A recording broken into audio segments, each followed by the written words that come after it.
and welcome to My Xbox and Me, episode 307. I am one of your hosts, MC Fixer, alongside the one and only Too Fresh Crash. Crash, how are you?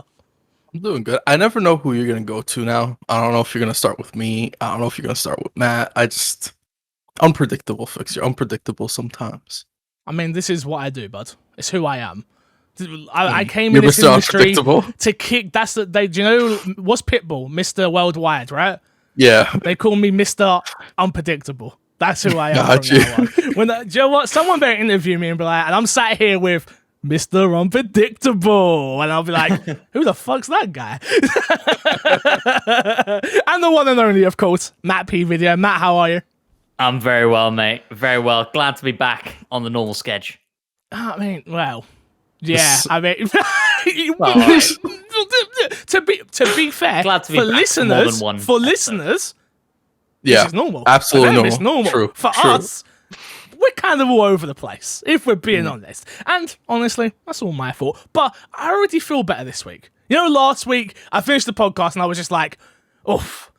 I'm not gonna lie to you. Anyone who listened last week, respect to you guys. Respect to you guys. I enjoyed it. Nah, last week I had a good time.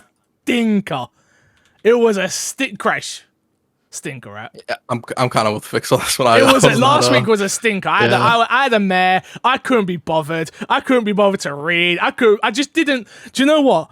I've had a lot going on, and gaming was like the last thing on my bloody mind. Sure. It was just like, even, do you know what? I was in the shower, and I was like, is this the week I decided? I was like, maybe I'll just message the guys and say, I'm not on this week, you guys do it. And I thought, I can't. There's a part of me that's just like, I can't not be on this show. Do you know what I mean? Like, there's I know you guys would do a great job, and like, and I need to get better at letting things go. But when you've done something for 307 weeks and never missed it, you know, there's just a part of you that just can't let go. It's a little bit, you know what I mean? You were planning on going to Texas and leaving the show in our hands, and that would have already happened if the world hadn't been as fucked up as it was. The world didn't fuck me. So it'll happen one day. Me and Crash are just waiting for that day. Yeah, well. One day, me and Matt, you're going to be like, yo, I can't record on Tuesday, and you're going to be like, can we do Friday? Me and Matt are going to be like, yeah, sure, and then we're just going to record it. Put it out. I would love that. Do you know what I'll do? You'll upload it. I'll download the video and then delete it, and then I'll put an intro on myself just to say I didn't miss a week. So I'll do the intro myself and then edit you guys the rest of the episode. But I was still in the episode. I don't know what you're talking about. Yeah, we could totally do that. I shit-housed a 5-minute episode when I was in, like, just come out of hospital. You think I'm ever... No one's taking this away from me. Nobody. I refuse. Yeah, you can maintain that title. Just do a little selfie video wherever you are. Welcome to My Xbox and Me episode and we'll just slot that in the start. I'll be the stinger. I'll be the stinger. Literally, exactly. I'll be the Master Chief, like in Unlock. So like, this is Steve Downs. I'll be like, this is MC Fixer, and you're listening to podcast. No, it's just My Xbox and Me. There's no podcast at the start. I'm sorry. Anyway, if you don't know, My Xbox and Me is our weekly Xbox podcast here on YouTube.com/My Xbox and Me, and of course all podcast services. Remember, go and subscribe to the YouTube channel. It's been working, Crash. I'll give me and you the credit. Matt P gets no credit. He's got a TikTok that he's not running right now. He'll get back to it. But I'm on it. Like, when the TikToks do well, you get all the credit, Matt. We don't try to take your credit. The YouTube growing ever so slightly, bit by bit, tiny by tiny. That's on me and Crash. So 100%. Keep hitting that subscribe button. Tell him, Crash.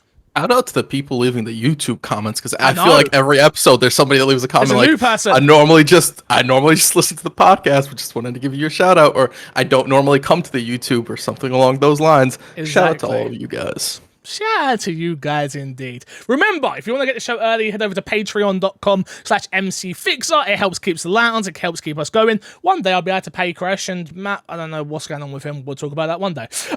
We need to get uber rich, and then Matt can quit his job and come work for us full time, all right? But That's not happening anytime soon. Let me assure you of that. Shout out to our Patreon producers, Aaron Guard and FNH Paul. Thank you very much, boys, for keeping us going and being Patreon producers every darn week. We do appreciate it. And a quick one, you're going to see me looking off to the side, video listeners. Audio, this doesn't affect you in any way, shape, or form.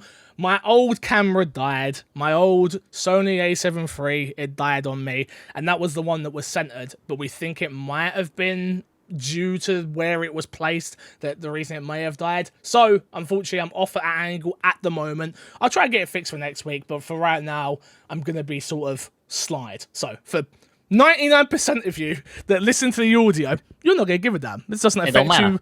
Doesn't affect you in any way, shape, or form. But for the I think it's like 100+ people we do on YouTube now, which is weird because I remember when the shows were doing 20 views an episode. Yeah. Let me tell you, it was like 50 views. This is a good. Yeah, this was a good episode. Damn, we did some numbers. But yeah, to the 100 of you who watch it on YouTube, shout out to you guys. We appreciate you. Topic of the show this week, lads. It's a bit of a spicy one in terms of. It's a leading title, let me be totally honest with you. Sure. But I thought we could discuss a few things, which the title of this episode will be, is Game Pass bad for the industry? Now, as a blanket statement, I think we would all sit here and probably go, no, of course it isn't. But we've had some information come out from the Outriders devs who don't know how many copies the game has sold and hasn't earned a single piece of royalty money since the game has come out. So let me read this. It's taken from IGN. It says, Outriders developer People Can Fly say it doesn't know how many copies the game has sold and it hasn't earned any royalties from the game, suggesting it hasn't yet been profitable for the publisher Square Enix. Announced on a developer's investors website, People Can Fly explained that an agreement with Square Enix meant it would receive any royalties from the game's first quarter of sales by August 16th, 2021. But no funds were transferred. People Can Fly suggests means that, quote, according to the publisher, the revenue from the sale of the game are lower than the cost of its production, including quality assurance, distribution, and promotion, end quote. We will leave it there, and I think that's a great place to stop to have our conversation on this. And again, like I said, probably a bit of a leading question, probably a bit of a little bit more tastier than it needs to be, but that's YouTube for you. But Matt, do you think Game Pass is bad for the industry, knowing this information? That a developer who has partnered with a big publisher, Square Enix are one of the biggest publishers in the world. Yep. People Can Fly, a very known studio that have made decent games. I wouldn't say amazing. They're not Gears of War. They're not, Forza. They're in their own world. Obviously, not comparing those type of games, but they don't do big numbers, right? That's not what they're known for. So I'd say they make. Are they AA or AAA? They're AAA, right? But just they're low end AAA, right? Yeah, I think so. People Can Fly. I think Bloodstorm. Was it Bloodstorm? Bulletstorm. Bulletstorm, Gears, Judgment, and then Outriders. They're AAA games, right? Yeah. They're low end AAA, but they're AAA. Yeah, you could have the argument that they're AA, AAA, but I think, I would put them in the AAA. We all understand what we're talking here. Exactly, yeah. Do you think, knowing this information, do you think that Game Pass is now bad for the industry because developers are not making the royalties they deserve? I don't think it's bad for the industry. I think potentially in this specific case, it was bad for People Can Fly. We're in the early stages still of Game Pass. And so I think potentially what has happened here is maybe initially there weren't talks for going on Game Pass. That happened later on down the line once bonus schemes and royalties had been agreed already. And because we're still in this early stage of Game Pass where developers aren't used to what that means and how to negotiate contracts within that. Yeah, Square Enix probably have a right to say, well, the game has only sold this many units. Therefore, it's not like the Microsoft deal, whatever we ended up getting paid for that doesn't count towards your profitability section of the spreadsheet. And therefore you're getting done in a little bit on this one. I think, it won't happen potentially from here on out. What is going on? Hold on. Matt, you were doing so well. I was about to call you such a professional. I was about to say, Matt, you're such a professional. I was listening to the whole time. I was listening to everything you said. So keep carrying on. Carry on, and I'll explain afterwards. All right, fine. So yeah, in this specific circumstance, right, it seems like to me, reading between the lines, and we don't know what goes on behind closed doors, but it seems like to me, Game Pass numbers probably aren't being included, right? Because how do you even justify that to say that, well, people have downloaded it on Game Pass and therefore that's sold Game Pass subscriptions and therefore you get a cut of that? Like, that's a really messy situation to deal with, right? Typically what happens is you would get a lump sum for being on a service like Game Pass. Maybe that lump sum doesn't, in this case, go towards the profitability of the game, right or wrong. Probably won't happen in the future to developers because now they'll look at this as an example of something to figure out in the contracts beforehand. It sucks for people. People can fly, but yeah, I'm sure we will see less and less of this and people getting better deals out of stuff like Game Pass as time goes on. I don't know if people would get better deals out of stuff like Game Pass. Because when you're like Square Enix and you're offering to fund someone's production, like you hold so much power, it's so easy to abuse that. Like you get it off of sales. Putting it on Game Pass, putting it on anything like that, you don't get a cut of that. And then what if the case comes that like, okay, for this first 6 months, if it goes on Game Pass in those first 6 months of the year, we don't cut you into anything. Or we cut you into it in that case. And then afterwards, after that point, we stop cutting you into it. I do think... So I think there's a serious... Can I just interject real quick? Just to clarify. So it's in this article from IGN, it's like they would get any royalties from the game's first quarter, which is the bulk of when games sell, obviously. And that would end August 16th, which is obviously today we're recording August 20th, so that is gone. So now anything made, I'm under the assumption, and I could be wrong here, but I'm under the assumption anything made beyond this point will now go to the publisher, not People Can Fly, in terms of royalties. Do you get what I'm saying?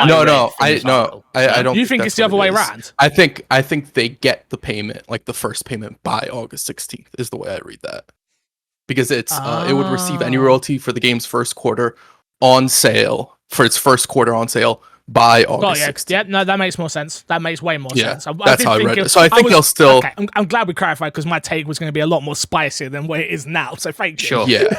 No, I think they'll still get their royalties for as long as the game keeps selling it. But only once the game becomes profitable. Profitable. Yes. Yeah, it has to be profitable. Whatever that means to Square Enix.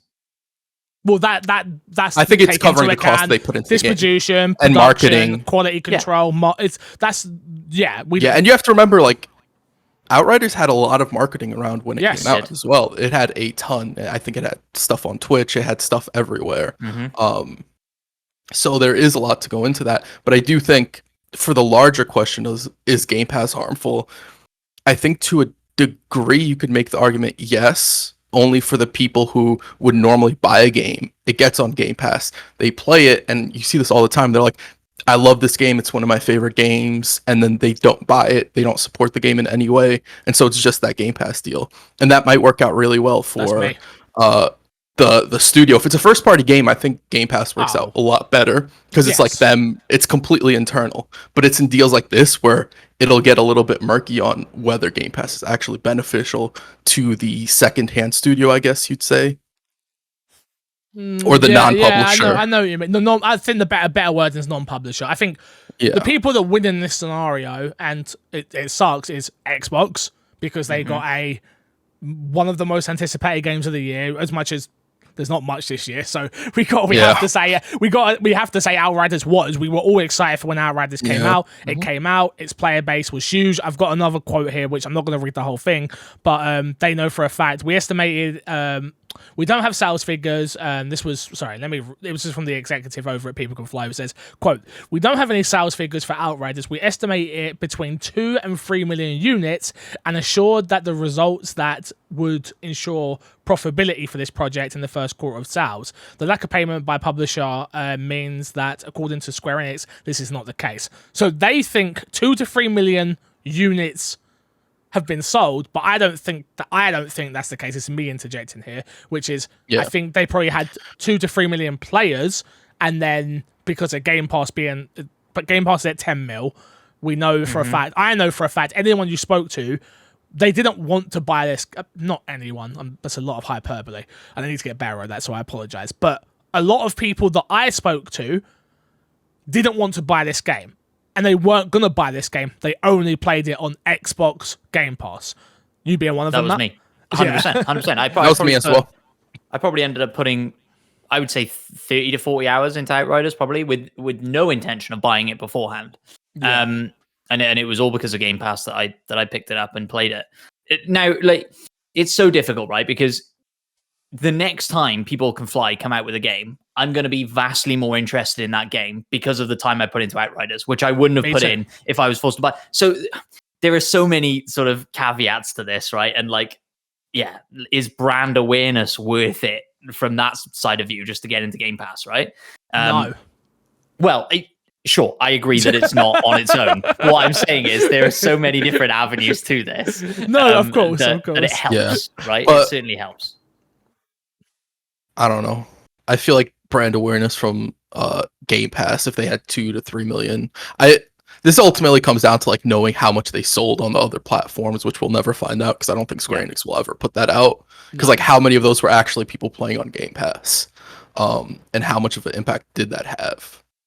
I really feel bad for them because they also are one of the first.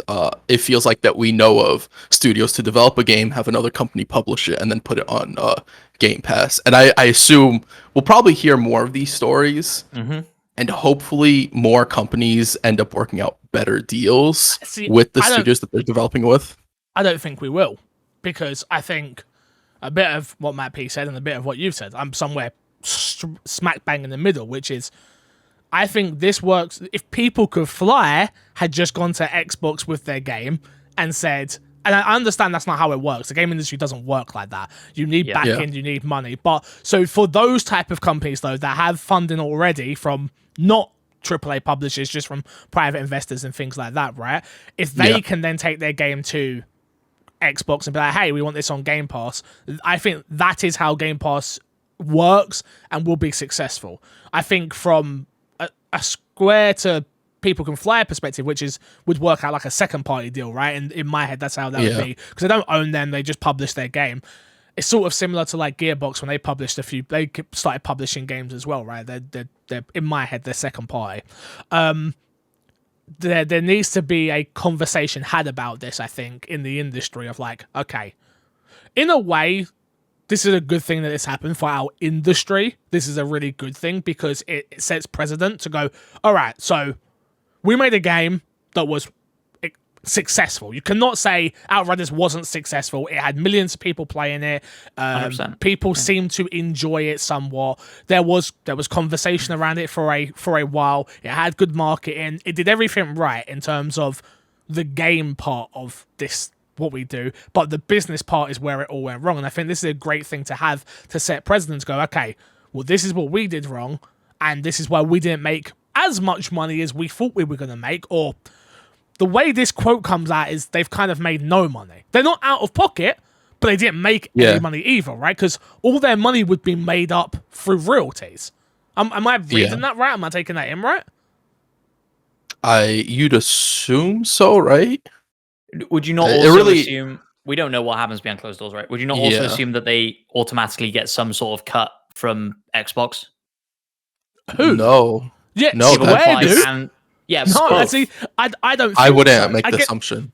By the way, we don't have a fucking clue. Yeah. Let's make that very clear. So we're going to speculate and talk how we're going to talk, and we're a bunch of idiots talking on the internet. Don't quote us. I don't know. People Can Fly people. Come on the show and we'll explain it. About it. Would love to. Would love to have a conversation about it. I don't think they'll be allowed NDAs through the butt cheeks, but absolutely not.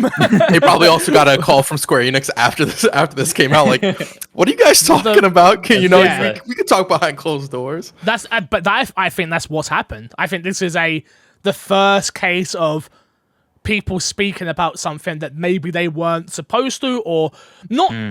This industry is built on don't. This industry is built on that. Like literally, how many? I don't know about you, Matt, but I know for myself, as I'm a speckle of dust in this industry. But the amount of secrets that I am told from AAA to indie dev on the low ground of like, off the record, 100%. and then looks at you like with a giant smile, and you're just like, okay, well, great. Now, I'm not lucky enough for me. I'm not a news person, so that's not what we do here. We're not about breaking stories and trying to spoil things for people. It's just not what we do, right? But I remember the perfect one, which is, we all know Halo has a battle pass, right? That's the thing that we all know now. I knew that months and months and months ago, and I knew a little bit of details about it months and months and months ago, but wasn't going to say anything. I was asked not to say anything, and it's easy to hide your identity and leak that sort of thing, but it's just like, but why? It's just, this industry, I think this is the first time in Game Pass where it's like, oh, this hasn't worked, and people will now go to people and fly saying, hey, how can we avoid this? And then for them to go, okay, well, get your royalties sorted first of all. Make sure they might have got paid a lump sum up front from Square Enix. We don't know, but I'm just taking it from the fact they even come out to say this publicly and not during a developer thing, investor website thing, but coming out and saying this, knowing this is going to get picked up by news outlets, means to me in a way of like, this didn't end, or this didn't work well for them. But my question then, different. First of all, do I think Game Pass is bad for the industry? No. I think it can definitely work, and I think there is a way for it to work for everybody, number one. And Matt, you're right. As much as you should, it's the same thing with like working for exposure, right? It's like, don't do anything just to build brand awareness. But if Outriders 2 comes out, there's a very 100%. Good chance they could self-publish that and make a shed ton of money. Because there's enough brand awareness there with that game to go, I understand what that game is, I understand the game loop, I understand the system, and we know it works. Even if they then published it themselves through Game Pass, which I think they would just avoid Game Pass altogether. Once you've had a success from a new IP, I think if you've had the success from a new IP off the bat in Game Pass, why would you not just sell it yourself? Because you've already gave people a taste. I do think that a little bit of a pivot. Do you have anything to say on that exact topic? Because I kind of agree with Vix on that to a degree, but I do think that they kind of hurt themselves by putting out a demo for the game. Great. Because I know people I've spoken to who are like, yeah, I played the demo, and like knowing it was on Game Pass somewhere, it's not worth it for me to buy the game. I don't want to buy the game. It's not a $60 game for me. I saw that sentiment echoed quite a bit. I don't want to say it. Obviously, the game still sold. Yeah. Obviously, people still played and enjoyed the game. I think the demo they put out really did hurt the game. It was too much. It was too big in a way, and it was a weird thing of like, it wasn't a demo though, was it? It was the bait. Oh no, it was a demo. It was a demo because it's the full game. Like you carry everything over. It all carried over. It was but me personally, I loved that. I loved the fact that you gave me a reason to keep playing the game, and it was an interesting choice. But you're right, there is a level of people that probably played that for 10 hours and then was like, oh, that's enough, I'm good. Like, I agree. I think firstly, very quickly, I feel like the demo was not the best part of the game, right? True. Like I feel actually like the best parts of that game are hidden, and which is why an Outriders 2 I'd be really excited for, because I feel like they did some stuff really, really well with a lot of meh stuff, and I feel like they could really refine the process of that game and dive in. Crash, you wanted to jump in? I was just gonna say the demo had the best story bits.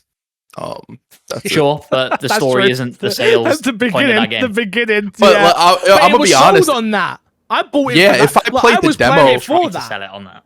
No, if I played the demo and I expected that level of story, and mind you, even in the demo, it's not like some magical, amazing story, but I expected that level of story throughout the whole thing, and then you play through the rest of the game, and it's just like, oh, no, this is the story. Interesting. This is not what I wanted. This is not what I expected. I would have walked away a little bit disappointed if I wasn't into it for the whole looter shooter aspect, right? Mm-hmm.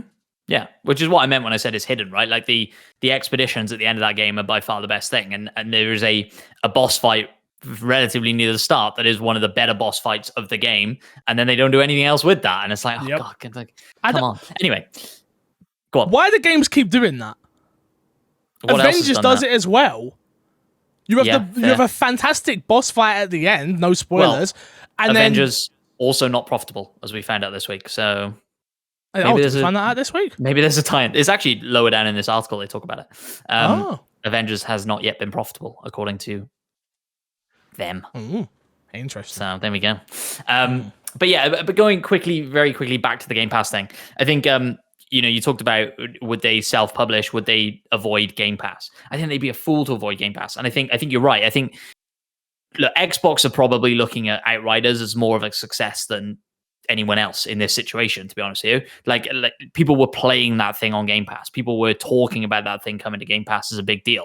And so it would seem crazy to me once they built this relationship with Xbox that Xbox aren't talking to them about their next game, whatever that is, if it's Outriders 2 or not. I'm sure those conversations are being had. And if you're a small studio like People Can Fly are, and you get offered kind of money is no object, like that's not the case, right? But to say, hey, we'll fund the next thing, this is the amount of money you get, that is a hard thing to turn down and then try and self-publish or to not go back to a Square Enix for instead.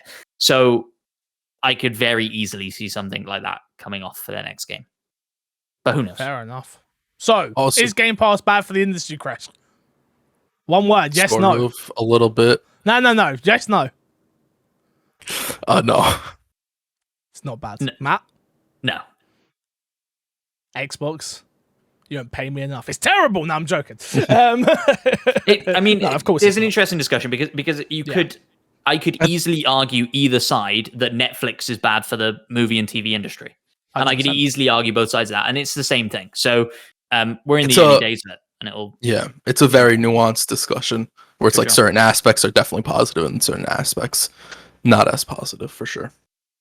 Fair enough. Let's get into Fix's Sack. Remember, you guys can email in myxboxandmepodcast@gmail.com. And I had a thought in the shower, Crush. Why don't we just ask people to drop questions in the YouTube comments? 100%. If you are somebody... Fix. Are we... I kid you not. I was looking at the YouTube comments the other day, and I was like, "Why don't we just have people drop comments in the YouTube comment Why don't we just and boost ask up YouTube engagement as well?" Yeah, exactly. Hit the like button, hit the share button, and drop a comment with your question. And Kresh will personally go through them each week to find the best questions. Yeah, I will. Each week. Also, you can join the Discord and drop a question in there as well. But first question we have, and the only question this week, which is, hey guys, hope you are all well. I recently upgraded to a 4K TV, and I need to upgrade my Xbox, as I'm still playing on a base Xbox One. Fix it interjects. Yikes. Back in. Due to shortages of the Xbox Series X, I'm looking at either buying an Xbox One X or an Xbox Series S. What would you consider is a better upgrade? Obviously, the Series S has the SSD and the next-gen features, but it only outputs at 144p, whereas the Xbox One X can output at 4K, but is still using a hard drive. They both roughly the same price, so I'd like your opinions on what is better to upgrade if you can't get your hands on a Series X like me. Best regards, Lewis. I'm not even letting him interject. Wait for an Xbox Series X. Don't you dare buy either of these machines. What are you thinking? Crazy. Just wait. Fix is crazy. Just wait. Wait. You no, I'm not. I'm not crazy. You're crazy. I'm not crazy. Let me pop off. Let me pop off for you. Let me get this right. Let me get this right. Fix is the crazy person who goes, I'm not crazy. I'm not crazy. Exactly what a crazy person would say. You cannot spend the money on a 4K TV, which is a chunk of change, by the way. Mm-hmm. If it depends on what one you got, but like if you got one with all the bells and whistles, like they're expensive bad boys, and then buy an Xbox Series S, you cannot. I'm sorry, absolutely not. Yes, Under no circumstances can you do that. No, you can't. No, absolutely. You cannot. Matt, go absolutely on. You can. There's a really big technical caveat here, which is which 4K TV did you buy? Because that's the fact. You need HDMI 2.1 if you're going to get the most out of the Series X anyway. And so I would... So what's wrong? I didn't say nothing. I didn't say nothing. Fix is just trying to disagree with you because he's like, nah, you gotta get Series X, bro. You gotta get the Series X. Okay, look. Okay, I agree. I agree. I think you should ultimately wait, but if you've waited this long to get a new console and you're still planning on a base Xbox One, you have to wait for a Series X for a number of reasons. Number one, the quality difference you're about to see in your life is about to be ridiculous. Load times, graphical fidelity. We're getting 4K menus. You don't want to miss out on the 4K menus. Like, we're getting it all. Shut up, Crash, I'm going. But not only that, why would you want a lesser system with a lesser hard drive? You are going to have to upgrade. You've listened to this podcast, Lewis, for numbers of weeks. I know because you've emailed in plenty of times before, so you're not new around here anymore. You're maybe not part of the potato squad, but you're not new, all right? Have you not heard these two idiots speak how much... Maybe not Crash, actually. Don't even throw me into that. Don't throw me into that. What are you trying to throw me into? You've tried putting those words in my mouth several times, and I've never regretted the purchase I made. In fact, I've told you several times quite the opposite. Why? Do you know why? Because it irks me. It upsets me on your behalf when I'm like, Chris, should we play a game? We're like, yeah, let me just install that. It kills me. It kills my brain. It upsets me deeply. I want to ask you a question. Why do I have the game uninstalled? Because you hate me and you despise playing games. Because I dislike the game, so I uninstalled it from my Xbox. That's not true. If the game you asked me to play and I really liked it and I really enjoyed it, I wouldn't have uninstalled it. I had Killer Instinct on my Series S for so long. That's 100 gigs. Jesus. What? Christ. Wait, are you serious? Killer Instinct was 100 gigs? It's like 70 or something like that, I think. It's not 100 gigs. Well, it's not different enough for it to be reasonable. It's large. Sorry, it is on my Series X, maybe not your Series S's. I uninstalled it the other day solely because I went to uninstall something. To install It Takes Two. And as I'm uninstalling things, for some reason, it wouldn't let me uninstall unless I uninstalled Killer Instinct. Don't know why.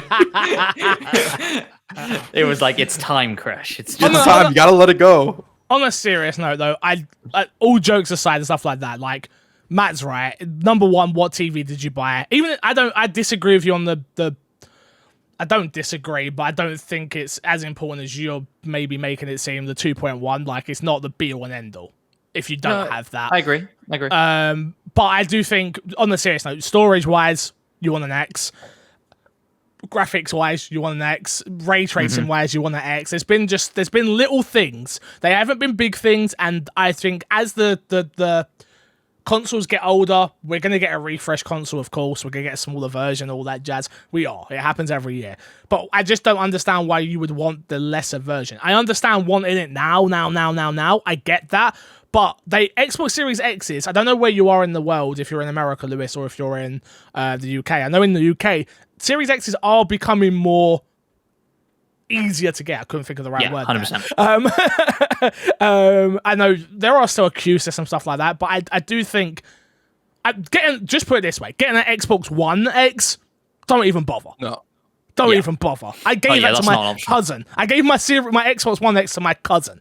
Like, I was just like, hey, you can just have this. I don't want this anymore. Don't even bother. So what about you guys? What's your opinion? Matt, you go first.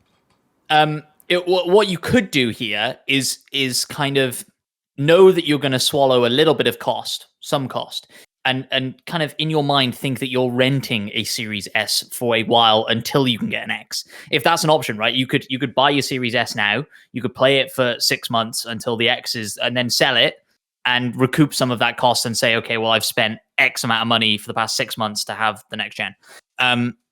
Which is probably something that I would look at doing. But look, I agree with you, Fix. I think you know what you want. You want the Series X, and so wait for it, because otherwise it's going to be in the back of your mind always. Like it is mine that you should have gone X. Crash? You just bought yourself a nice 4K TV. Might have been a little pricey. I think what you do, in all seriousness, look at your financial situation. The Series S is cheaper for a reason. And so, see, if you can afford a Series X, no problem. No, he clearly can afford it, just can't get his hands on it. This question isn't, I can't afford. Wait, no. Can you Is it not my turn to speak? Yeah, it is. Okay. Did I interrupt you? No, Mr. Crash, I'm sorry. Okay, so then please just let me look at your financial situation. If you're good on waiting for a Series X, wait for it. If you really want that, I'm fine with the Series S. I think you'll be fine with the Series S, as long as you don't mind deleting games. That's the big caveat. Because honestly, it'll be a huge upgrade from the base Xbox One to the Series S as well. And I think that as much as Fix likes to like attack the Series S for some reason, Fix, stop interrupting me. Let me go. The Series S is a great piece of hardware at a really good price. So I do not. I think getting it wouldn't be the worst case, but if you are sold on getting it at Series X and that's what you really want, Fix is right. They are becoming more available. So I don't think the wait would be super long as you are keeping an eye out for them as well. What does that even say? It says shot up crash. Fair enough. It says shot. No, can you bring it closer? No, it's a U. I promise. It is a U. Oh, it is a U. It kind of curves a little bit. Fix.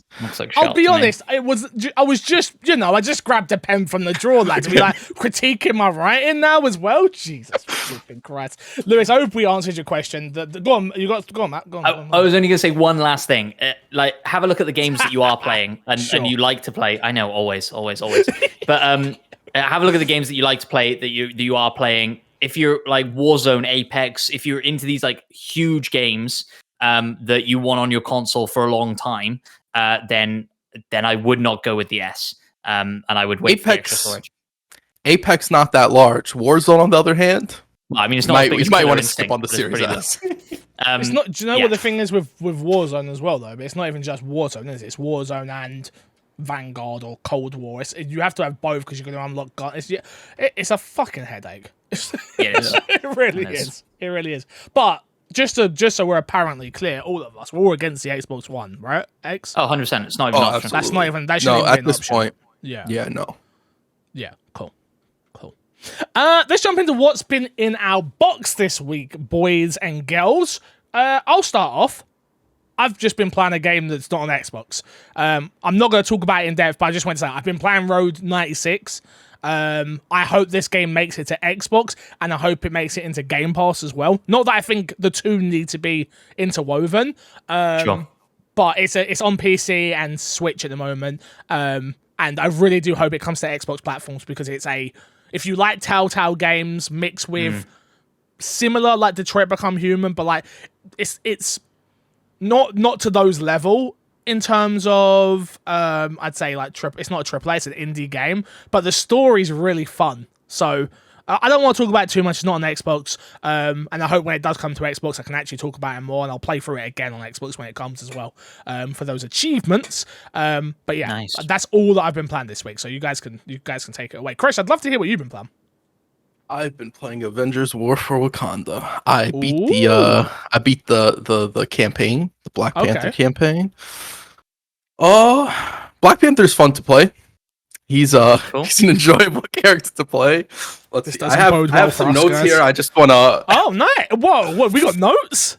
Chris, I got some notes. Super professional. Number one, interrupting me and telling me to shut up. I like that. I like that a lot. Number two, notes. Okay, Chris, let's hear them. One of the things in my note. Well, first thing in my notes, Black Panther plays well. He's fun. A little bit lower. I want to get to the good stuff first. Wakanda is cool. Okay. Great. Wait. Sorry. Is that the extent of these notes? I gave you credit too early. Damn it. He's going to be off right and fried. I was expecting. I see a pen in his hand now. There's a pen in his hand right now. He wrote these notes before this podcast. He weren't writing them as he was going. I thought he's like, wow, Black Panther really plays like this. No, you can't talk. You don't say Black Panther is good. What sort of extent of notes? Can I talk? I literally did this. You are right. I did this before the podcast because I was like, I'm gonna talk about this, and I want to make sure I have my. Make sure you hit all points the I want to talk about. Yeah, I want to make sure you've thought it through. Yeah, Black Panther's an incredibly unique character, and a roster of unique characters. He's fun. He has some unique mechanics. He can pounce on people, cut them up. All that stuff's cool. Wakanda looks interesting. Some of the puzzles they have are like unique spins on them, like Wakanda specific and stuff like that. But ultimately, it does sort of still feel like a makeover to what we've already experienced in Avengers. So if you're going into Wakanda expecting like something super unique, you're not gonna get that.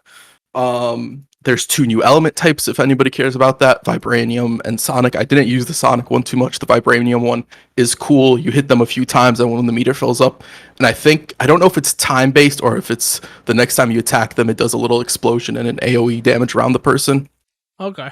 Which is cool. The story it's uninspired for me. Like when I was playing it, it's not that the story was bad, it just was kind of dull. It wasn't something super unique, it wasn't in depth. Kamala Khan's not involved in that story at all, which is I get why, because it's very much a Black Panther story, but like the best thing about Avengers in the first place for me was seeing everything through the eyes of Kamala Khan and exploring that world. That I wish she's not the main in any of the. She's not in the main in Hawkeye. I didn't play them.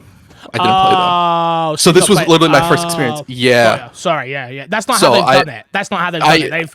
They focus on the one character and their perspective. Yeah, I realized that afterwards. I went and did the mission for Kate Bishop as well afterwards, and I completely understand that. And I get why they didn't do that. I just wish for everything Kamala Khan was a little bit more involved, because I feel like seeing the story and the world through her eyes was just so enjoyable in that first bit. I wish that's the fun of that game. 100%. Yeah. And I wish that's sort of something they kept throughout all these. I understand, obviously, they want to focus on Black Panther and give him the spotlight, which perfectly understandable, and it makes a lot of sense, to be honest. How's the voice acting? The voice acting's good. It's good. It's nothing off about the voice acting. Everything's super clean. It's still a bit of a buggy game, and there's moments where like some of the textures don't pop in, or there's weird popping in effects with the texture. Slow down occasionally as well, and just every once in a while you're in combat and like there's a sense of clunkiness. Like when that combat works and it's flowing well and it's smooth, it is so fun. But then you get moments where it's just like clunky and you get stuck in like these animations or these bits where it's just, why is this happening? I wish it flowed better. I wish it wasn't as buggy, but enemies disappearing and stuff like that. Overall, like I think it's cool. And if this had come out sooner, I think it would have been I would have enjoyed it a lot more. But the fact that this is their big expansion, and I didn't do whatever endgame stuff they have in the game, so let me just say that I played through the Black Panther campaign. That's all I've played through so far. Yeah. So maybe once I get to some of that other content, there'll be something new and more interesting to it. But like having to wait so long for this, as far as it being their big expansion, just sort of kind of makes it feel more of a dull experience, where they label it as a big expansion and it doesn't really feel that unique. It feels more like a makeover of some content with some unique stuff. Again, Black Panther plays super fun, but the story's not really that interesting. And the boss fights also, like the very final boss fight in the game is so bad. Or like the boss fight in the campaign, the Black Panther campaign, was not a fan of that at all. That's really all I have to say for that. So, if you're a lapsed fan of Avengers, say you bought it day one, you played through the story, but that's all you did, and you haven't even gone back to the other characters, would you say it's worth jumping in to do this, or not really? I would say no. I mean, it's free. Like, you don't have to buy it. Yeah. So, like, if you want something to play, like, sure, that's there. But I don't think the story in this it doesn't measure up to the story in the main campaign. For me, at least. None of them have. I've played the Hawkeyes and Kate Bishop. I think they got separate. They got two separate ones, right? I've played through both of those. I haven't played the Wakanda stuff yet. And I'm just like, I actually played the game the other day, getting ready for the Wakanda stuff. And even when I was playing, I was just like, oh God, what am I doing? Like, this feels like a punishment, and that's not how a game should feel. They shouldn't feel like this. And like, I'm just sitting there looking at it, and I'm like, man, this could have been special. Like, how have we still not got a tease to an end boss or a raid boss, or there is a raid in the game, but like a I'm talking like a Thanos. Like, how is that? Yeah. That should have been teased and teased. Like, you are going to need to be max level. You're going to need to be. We keep leveling you up. You need to be there. And that just isn't there, right? I think they do kind of had that with the alien invasion. Yeah. No, they the Skrull invasion. That's what they're like. That's what their big thing is. But there's no face to it, which is kind of the problem. I agree with you. Also, I just want to say, like, whenever I play this game, it just reminds me every time, like, I wish they didn't close down Marvel Heroes. Yeah. That game was so much better than this. Yep. And mostly because that game wasn't a AAA game, and for what it worked, it was obviously like top-down Diablo style, a lot cleaner than this, where this is a third-person AAA. It should be cleaner. It should function better, and it doesn't. It feels like a cheap knockoff of Marvel Heroes in a lot of ways when I play it, unfortunately. Are we still just fighting the same AIM robots over and there over are again? There's new enemies. There's 2 lots, right? There are new enemies. There's some of the AIM robots come back. Sure. There are spider enemies now, which I don't know if any of these enemies make an appearance in the Kate Bishop and Hawkeye content. So I can't speak to that because I don't know if those have any new enemies. But there are. They have like it seems like they do have new enemies technically, I think, but Yes. they seem very reskinned of Yes. bots. So this does have new enemies, but some of them are in very much the similar place. Reskinned aimbots. Some of them, and then some of them are new and unique. Okay. Yeah. Yeah, not promising. Not promising. You going back, Fix? I mean, I'll probably play. I've done the other ones, and I'm like, if I've done, this was the same thing with Final Fantasy. I remember when those DLCs dropped, and I was like, I've got to play all of them, the like 15s. I was like, I don't even care about this Noctis guy. But no, why Noctis? Who did I not like? Who did I not like, Christian? You loved him. Igneous. I couldn't give a fuck for that dude. And then I was like, I have to play DLC, and I was like, I still don't give a fuck about this dude, even though that DLC. Which Crash doesn't like me for, but it's the same thing here. I'm like, well, I've done the others, so I have to go back and do this. And I play with Joanne, who's part of the community, and she's kind of my gaming buddy for this game. Like, this is the only game that she's not into shooters and stuff, so like this is like one of the only games that she enjoys playing, and both of us don't really enjoy it. We both kind of despise the game, sort of play it, but we play it together, so that's what makes it enjoyable, right? It's like going down the pub. Yeah, definitely. Because I hate going to the pub. Go on, Chris. I will say that there are quite a few people who do really enjoy what's in War for Wakanda so far, but I don't know if those are people that have stuck with Avengers, and so they have a new breadth of content available, or if it's people returning.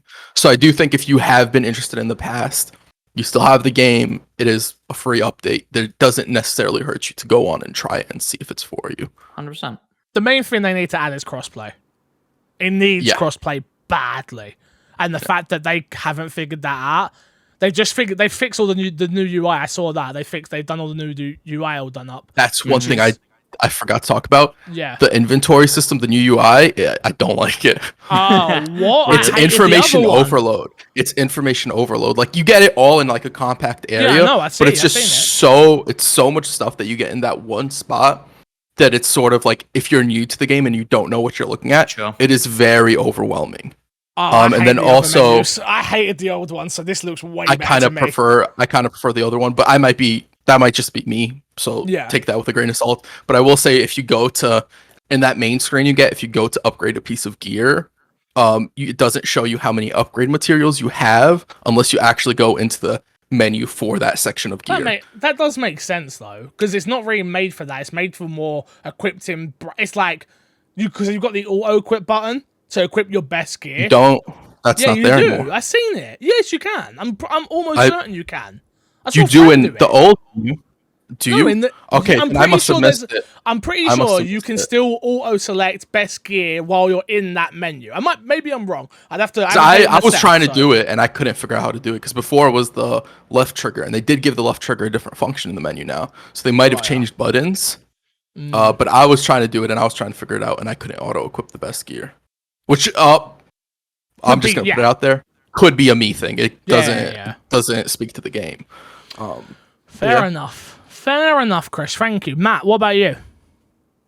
I have only picked up the controller this week to start games downloading and haven't actually played any games whatsoever. It's been a week. So I've started downloading 12 Minutes and some stuff on PlayStation and Alien. What's it called? Fireteam. Aliens. Fireteam. I'm looking forward to playing that one. I'm playing that. We'll have to jump in together. Wow. Oh, you're playing with your real friends, eh? No, they're not real. I don't know them in real life like you. I don't know them like you. No, we can definitely play, but I'm gonna play with a bunch of streamers for that one. The same group I played Back 4 Blood with. They were like, I literally got a message yesterday like, "Hey, do you want to play this together?" And I was like, "Yes, I do. I'd like that very much so." So somebody I was like, reached out to me. Yeah. Oh, Crash, it's the best thing ever. Our friends. But yeah, we're all in the same boat when it comes to 12 Minutes. We all want to play it. We wasn't offered review copies for that, unfortunately, so we couldn't get the early access and be able to. I did reach out, but I just didn't hear back from anybody. So I always reach out for people who don't understand like the inner workings of my Xbox and me. I reach out for codes usually for everybody, so then we can talk about it on the podcast to the best of my ability. But yeah, wasn't able to do that, unfortunately. But here we are. We'll be talking about it next week. I assume we'd all have probably played and beat it. Yeah. It's not meant to be a very long game. I heard it's 12 minutes long.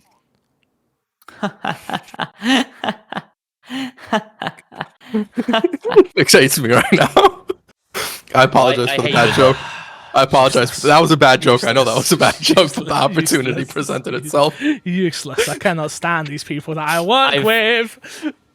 I've actually heard that it overstays its welcome and is maybe a bit too long. So we'll see if we finish it. Yeah, from the previews, it's either you love it or you okay it. From what I'm seeing, it's not bad from any stretch of the imagination. Very much a old school point and click game is what everyone keeps saying, which to me is a bad thing. Sure. So I feel we'll see. We can't talk about something we haven't played. We will see next week, and we'll all have our opinions. I am sure. Let's jump into this week's dashboard and run through this news. First story is all about the brand new Xbox headset. Plug in and game on with the new Xbox stereo headset. This is from Xbox Wire. I'm not going to read it through, as most of you know. Where is it? I have the wireless ones. So, you know, the let me grab them real quick just so I can show people. Fill some space for me. Don't worry, we got you. So yeah, the new Xbox stereo headset is a wired headset. It's going to be $60 by the looks of it, worldwide release. And so they're the wireless ones there. The fix is holding up. If you're watching on the YouTubes, and if you're not, you should be. Yeah, if you're watching on YouTube, you can see them. This is the exact same headset that they've released now. Well, actually, I don't know that. I shouldn't say that. Very similar in look. They look exactly the same in look. I don't know about sound quality and things like that. I think the only difference in the two is these are wired and these are wireless. I believe that's the only difference. It's got a 3.5 millimeter jack. And yeah, I haven't used those, but I have used these, and I think the same review will probably apply. I am not buying these like I bought these. I refuse. I do not need another headset in my house. If Xbox want to send us one, or all of us some to use on the podcast or to check out, we certainly will. But if they've got no bass still, they're not going to be very good, unfortunately. Chris, what are you going to say? I was going to ask if these were the ones that didn't have bass. Yes. Yeah, they actively have like no bass. They're not very. Don't get me. The one thing that I don't use the headset. I still use my A50s, but Haley uses them for everything. Watching TV on the big TV when I'm working. She uses them for her phone. Like the two, you can connect two devices wirelessly with those ones. They're very comfortable, she says, and she doesn't get like with these. She's got a pair of A40s, and she says they hurt her head often. When you have them on for a long period of time, she says that doesn't hurt her head. Nowhere near as much, unless you're wearing it for like ridiculous amounts of hours, like any headphones. But so yeah, that's Haley's review, even though she's not on the podcast. Nice. Love it. Do we see the point in this? I guess better options. Yeah, not everybody has cheaper Bluetooth. cost, and it's cheaper cost. Cheaper cost entry. Yeah. They even describe it as an entry level headset in this thing. So yeah, they're just after that market, aren't they? Yeah, $60 US. So probably about £60 if we're being totally honest. Yeah. is that good value for this headset in today's market? Oof, damn, that's a good question. It has a mic on it, right? Did I just quote? Oh, the mic's awful. Yeah, but awful. I'm just thinking about as a case of like somebody who needs a headset with a mic. What does the Still series cost right now? The wireless ones that you have fixed, do they have a pull-out microphone, or is it all built into the? They do. No, not those ones. It does. Yeah, they got a pull-out microphone as well. So it's the same sort of setup on these. Yeah, okay. Over here, the Still series, Arctics 3 are $74.99. So they're a little bit more pricier, but I know for a fact those are better. They're an overall better headset. So these are probably going to do really well because they got the Xbox branding on it. But I think there's probably better headsets out there. As stock becomes better for the S and X as well, they might start doing bundles and all sorts of stuff, and you'll see them everywhere. Yeah. So I wouldn't be surprised if you see that. Yeah, exactly. There'll be a Halo Infinite kit one there where you get your mic and you get your controller. Oh yeah, probably. Yeah. Next up, Call of Duty Vanguard has been released. It has a release date of November. Are we excited? And I'll be honest with you. Super conflicted at talking about anything Activision right now. Sure. Anything Activision right now. I'm super conflicted on even giving them promotion, which is what we do technically. Not that we are going to matter in any way, shape, or form of how well Call of Duty spends, but sells. But still, Call of Duty's been announced. Yeah. I don't know. Where are you guys at? We haven't spoken about it on the podcast or anything, so I'm kind of putting you on the spot. Like, where are we at of talking about Activision right now? Blizzard, the whole, like, we understand they have taken action. Mike Urabara is now one of the leaders over there. Ex-Xbox guy, we know him as he's a good guy. They've a lot of people are sacked. There's been the strikes. There's been a lot of stuff going on. Do we cover the news just to cover the news? Because we're not a news podcast. We just cover news of what we care about. So it's one of those ones. I'm a little conflicted. How do you guys feel? I'd be fine with not covering Activision stuff personally. But if let me be 100% honest, I'd be lying if I said it was solely because of what's going on with Activision. I just don't care for a lot of what they do lately, and that's in the mix as well. Yeah. But I just want to be like honest and upfront with all of that. I do think I'm absolutely fine with not talking about Activision. I think what I'll probably do, and you guys can agree or disagree with me, is I will treat it with a light brush, which is Call of Duty Vanguard that is being released in November. That's it. Cool. It's been released. Yeah. What you're seeing a lot of sites do is still report on this stuff and then also talk about any updates that are going on in the Activision sort of lawsuits and cases against them and changes within the company and stuff like that. And so it's the same when we talk about Harry Potter and we also say then fuck J.K. Rowling. Fuck Voldemort. Exactly. I think it's the same thing, right? Like if news comes, look, love it or hate it, Call of Duty is one of the best selling games every year. People will be playing this thing like crazy, and so to not talk about it at all. I'm kind of with Crash. Like, I'm not overly excited for this, and so if we don't want to talk about it and we make that decision, I'm fine with that. I think for us, it's a case of we talk about the things we're excited about. That's what my Xbox and me is. That is the and me and my Xbox and me. It's me. We bring what we bring to the table, right? And number one, I don't care about Call of Duty Vanguard. I don't care about going back to World War II. So you're probably not going to get much coverage from me anyway. And I just thought it's a good thing to talk about here on like what we decide. They've announced a few bits. If you really care about the ins and outs of all of this, go check out IGN's website. They've got a big breakdown. The bigger news of what actually matters to me in terms of the Call of Duty landscape, because I was a Warzone fan. Call of Duty Warzone will get a new map. and we'll get an anti-cheat later this year. The new Warzone map will be built using the same tech as Vanguard, allowing for seamless weapons and operator integration that will connect Vanguard, Black Ops, Cold War, and Modern Warfare together.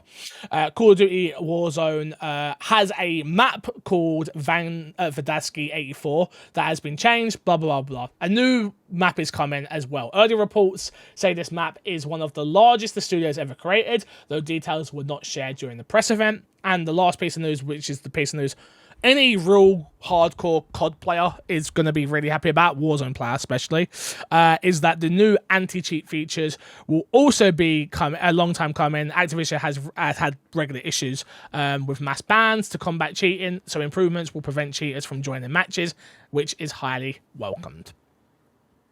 Believe it when you see it. Yeah, it's hard, but I think it's hard, but there's also been again, on TikTok. I feel like TikTok's my new place of news. It's like, what? On TikTok, there was people saying they've been letting the cheaters go ham for a while, just so they can learn how to combat the cheaters. Which, I don't know how to make games, so I have to believe what the TikTok man tells me. Yeah. I mean, you don't have to believe what a TikTok man has to tell you. I have to live your life like that. What do you mean? I have to. You have to do that. No. He told me it must be real, Crash. Be. If that's the case, why do mass bans at all? Because I feel like you have to be seen to be doing something to combat it. Sure. It's kind of like stroking your own ego, right? But it's like, look, we got rid of 50,000, but we're not banning IPs, we're not banning accounts, we're banning accounts, we're not banning IPs, so they're just going to make a new account. So for them, I think maybe they're using it as a learning tool, which isn't great, but, maybe. I'm just going to say that's a very convenient narrative to put out when everybody's leaving your game and jumping ship. That's all I'm saying. I'm not saying. No, I get what you're saying. I'm just saying.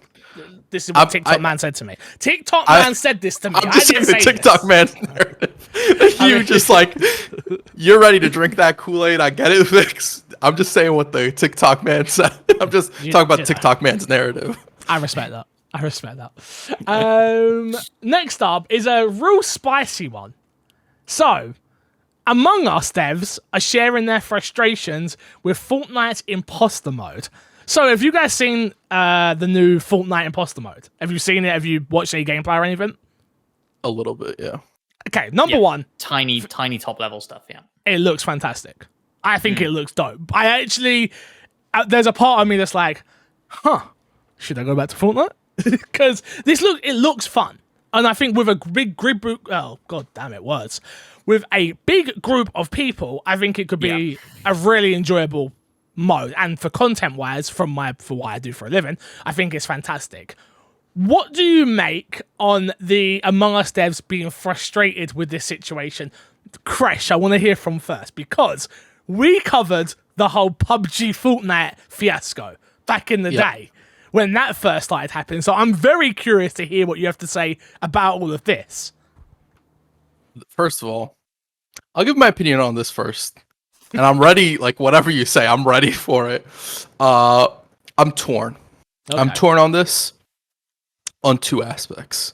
One, I don't think this idea was completely original to Among Us. Trouble in Terrorist Town did it on Gmod way before that. And I'm sure before that, it's based off of Mafia. It's based off all these games that have been done before. But at the same time, it is Epic, who is a big corporation, the big guy here. It feels partly like bullying the smaller guy when they have the resources and revenue to do so. So my first question is, should Epic be allowed to just steal what they want? Well, I think this is multi-layered. Yeah. So I don't think anything stopping them. No. Okay, but so put it this way: have you seen the map? I know it's a spaceship. That's so I haven't really watched the maps look relatively identical. The games in the game are relatively identical. So it's like Crash, copy paste. Crash. The colors of the characters, exactly the same. Yeah, no, I don't think. Where did I get all this information, Crash? TikTok, man. TikTok. You got it on TikTok. That's a joke. That's a joke. That's a joke. That's a different TikTok. No, it's a joke. It's a joke. It's a joke. But no, I think there's definitely an argument to be had here, in terms of, look, this is not an original fault or an original idea. Yeah. So I think they are very much within their right to make the imposter mode in Fortnite. I think they're 1000% within their right, and you can be inspired by anything that you like. So I'm okay with the mode existing, but the map, I'm like, you could have changed that up a bit. And the color scheme, you could have changed that up a bit. And there's things where it's like, well, somebody worked hard to make this, and you guys literally just went, we'll just use the exact same thing. I just put the map in the Discord call so you can check it out, Crash, and see what Fix is talking about. What do you think, Matt? What do you think? It's super difficult, right? Like something we saw a little while ago now was WB patenting the Nemesis system from Middle-earth game, Shadow of Mordor. Thank you very much. And so they talk about not wanting to patent Among Us, the mechanics in Among Us and stuff like that. You could, exactly. Could they? Because they're not the originators of that, no. And so it's super difficult, right? It's the old adage of, does everybody who makes a chair owe the first guy who ever made a chair money? Yes. No is the answer, right? Sorry, my bad. No, I got it wrong. Sorry. Thought it was multiple choice. And so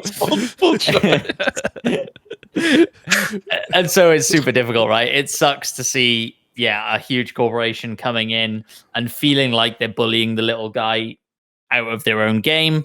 But you're right. This is how Fortnite was birthed. The original Save the World of Fortnite was not a successful game, and then they looked at PUBG and went, "Let's do that," and it kicked off into this huge thing. I don't think there's anything they can do here, really. They don't and I don't think they're trying. Right? They're not like suing or anything over it. Okay. It kind of sucks to see, but let me say it like this: should they have partnered with Among Us? Yes. But why? I mean, they have to. I 100%. You don't have to, and I think that's the point. This right? Among Us isn't special. I agree. That's the problem with. I also don't know if you guys have seen. There's a duck game that's basically like Among Us. I forget what it's called. People have been playing it lately. I can't remember what it's called. Stuff are going to start biting Among Us no matter what, just because of how popular it got. The concept of the games is perfect for content creators, which is going to suck in a lot of people. It makes perfect sense.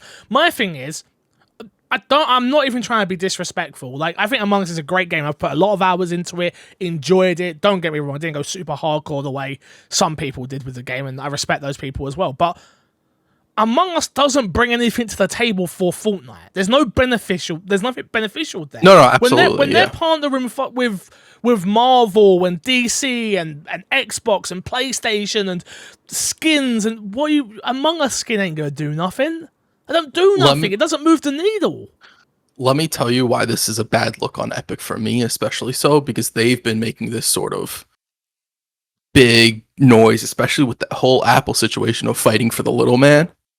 And this is exactly the opposite of that, where this is really, really, that is not what you're doing here.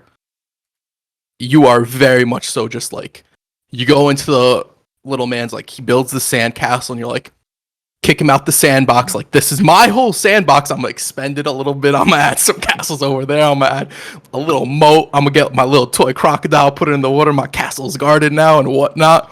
And that's what they're doing. That's what it seems like. They are the bully little kid in the proverbial park, if you will. That wasn't an analogy, bro. That was one. I respect it. I tried. I don't know if it landed, but I tried. Landed, bro. It landed right in the sandpit. It landed right there. Let me tell you. I just think this is interesting. For me, I'm just man, do you. Do you. I get it, it sucks. But I just think if Among Us had... The problem with Among Us is it didn't grow quick enough. That was the point. Like when the match has been lit, you've got to get it on the gas as fast as you possibly can, and they just didn't. That was an analogy, Crush. How did that work? Did that go well? You know, it's like lighting a cooker. If you just got a big gas gun, you put the match on, and not complex enough. Sorry, there wasn't a kid kicking the cooker at the same time. My bad. You're right. The metaphors in this episode are out of control. But yeah, I get called a corporate shit all the time, but I understand why this is a bad thing. In a huge way, I understand why this is a bad thing. But I just think the argument of people saying, "Oh, they should have partnered," it's like a partnership goes two ways. Yeah, two ways. Absolutely. And if you don't need to partner with people to get the thing they want, why would they? I really think this wouldn't look as bad if it wasn't Epic. It wouldn't if it was Activision, I would change the map and the colors. Change the map and change the colors. Yeah. It's too. Yeah. And the games. Yeah. Like, just come up with something original. Take the concept and make your own thing with it. The concept I understand. Bro, all you had to do was flip the map upside down a bit and just make it looks. You look at. Have you seen the map yet? Yeah, I saw it. It's like, what the hell? Like, that's nuts. That is nuts in my opinion. But hey, that's life. Let's skip the next one and we'll go on to this one. Sea of Thieves has broke its player record in June, 3 years after its release. Sea of Thieves officially broke its player record in June, 3 years after Microsoft published the open world High Seas adventure game. According to a statement published on the Sea of Thieves website, ships on Sea of Thieves waters were at a record level in June with over 4.8 million players turning on the game. We were one of those guys. We did that. We did indeed. Shout out to the Sea of Thieves servers to handle 4.8 million players. I don't think it was all at once. Yeah, I'm just saying. But yeah. In my mind, it's concurrent. It wasn't. Let me think it's concurrent. Okay, cool. Yes, concurrent. There's a kid concurrently kicking sand out of a kid. We're moving on. But yeah, shout out to Sea of Thieves. Obviously, the big thing of this was Tall Tales brought in a huge player base in, which is fantastic. And I think we're going to start seeing more of this from Xbox in terms of who they partner with again. Yeah. Beneficial partnerships where two ways, like Sea of Thieves. What other sea IPs out there now? Because I think they're gonna look for. Could we get a Little Mermaid adventure? Could we get literally all those type of things that are?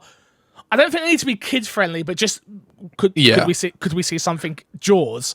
Could just little things like that. Like, I think that's where they can live. I'm gonna tell you what I want, and I don't think we'll ever get it. Because it's also not necessarily sea related. It is pirate related. Treasure Planet. I want Treasure Planet. It makes absolutely no sense in Sea of Thieves because not water based, but I want Treasure Planet. Make it happen. Is Sea of Thieves a water based game? What did you say? Yeah, bro. Bro, what is wrong with you? I was just wanting to see your reaction. I'm just saying, like, if you go to the sandbox, it's all like one big. They dumped water in the sandbox. We've gone off the rails. We've gone off the rails big time. Next one, we'll probably make this our last one. Battlefield 2042 Hazard Zone mode, rumored to be a mixture of Escape to Tarkov and Hunt Showdown.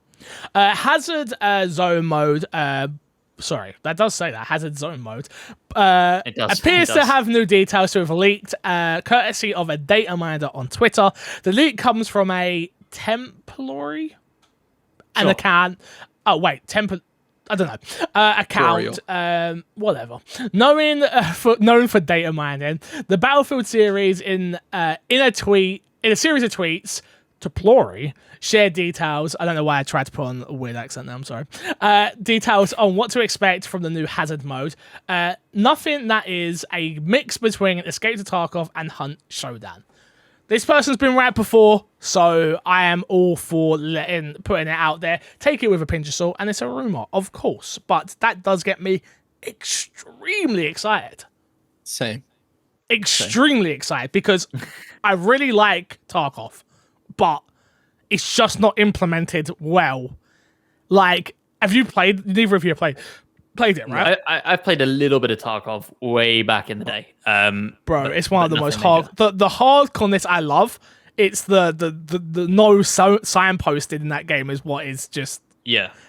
Jesus, like, you can't tell me where the exit is. Just tell me where the exit is. Like, this is actually like 2 games that I've wanted to play before. I remember when Hunt Showdown came out, me and GFix actually talked about jumping into that. We also talked about Escape from Tarkov several times, but it was always in confusion and not understanding that game. Number one, that game's very expensive to actually play as well. Yeah. Like, you need to buy the $150 pack to even play the game. Like, it's that ridiculous. So crazy. It's mad. But yeah. But yes, I'm actually like really excited for this. And after I read this, it just made so much sense for Battlefield and an Escape from Tarkov type of game. Yes. Because I do think they cover a very similar area of realism in just their design and aesthetic that I think fits both. Imagine Escape to Tarkov with signposting, but it's a looter in. They don't need to do Battle Royale. They've done that. It didn't work. Do something that COD isn't doing, and they're not doing this. And I think if you're going to add the weather effects in it, and it's again, I don't know if it's a circle, which I think I saw this morning, and I was like, oh my God, my mind is like running away with ideas. Like, you've got the whole wind, and that can suck you up and kill you, so you're going to avoiding that, along with players, along with getting loot, along with, it's just like, oh man, this could be dope. Like, dope. Yeah. Why didn't I think of it before? They've never really done the whole loot inventory stuff, though, right? In Battlefield? Yeah, the BR. The BR did? Yeah. I never played the BR. Never mind. Yeah, it wasn't good, don't worry. You didn't miss anything. Yeah, you didn't miss anything, but that's the difficulty with these sorts of games, right? Is like, that seems like quite a big transition they could do to me, it. And so they could do it easy. If anybody can do it, they can do it. But yeah. Games coming to Game Pass. Need for Speed Heat is coming to Game Pass for cloud.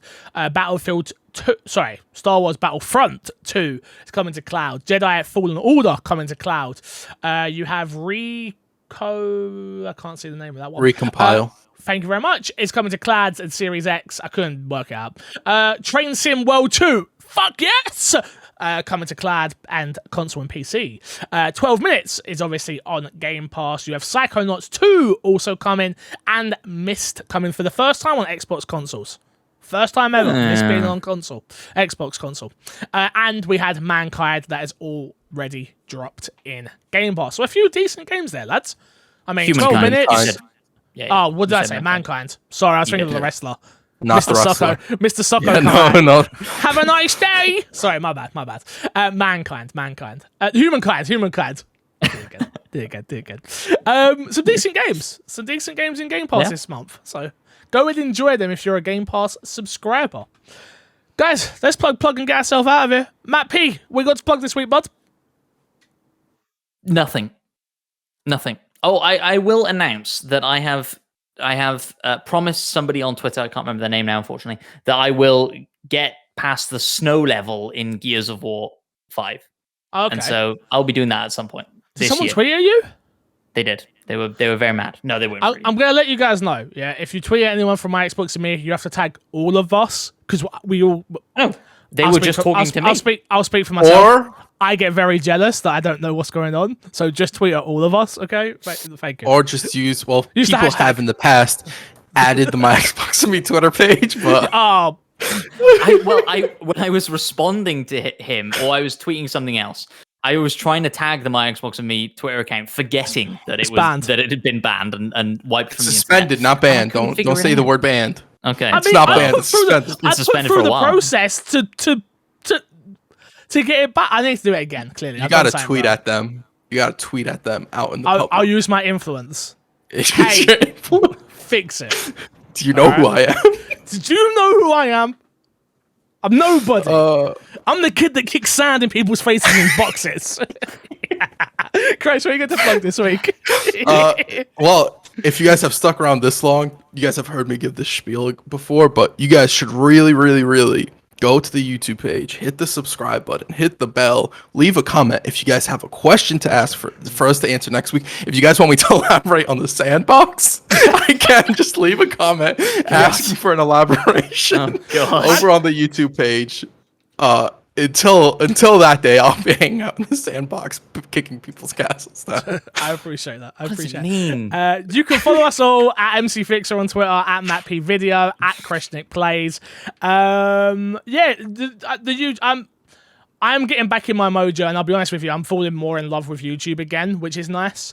So I think I'm really gonna try it, especially next year. Like, this year's kind of coming to an end, but I want to finish strong this year on the My Xbox and My YouTube channel and really give it a go next year in terms of growing it. There's so much potential. We have a big community.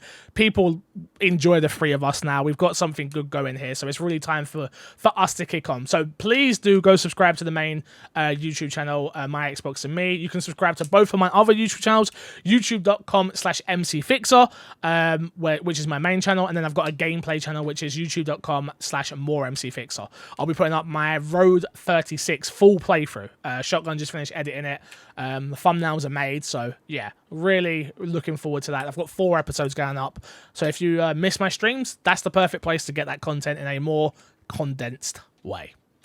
Guys, you've been amazing, and this was a much better week than last week. Until next time, I will love you, leave you, and I'll keep kicking kids in sandboxes. Goodbye. Oh my god.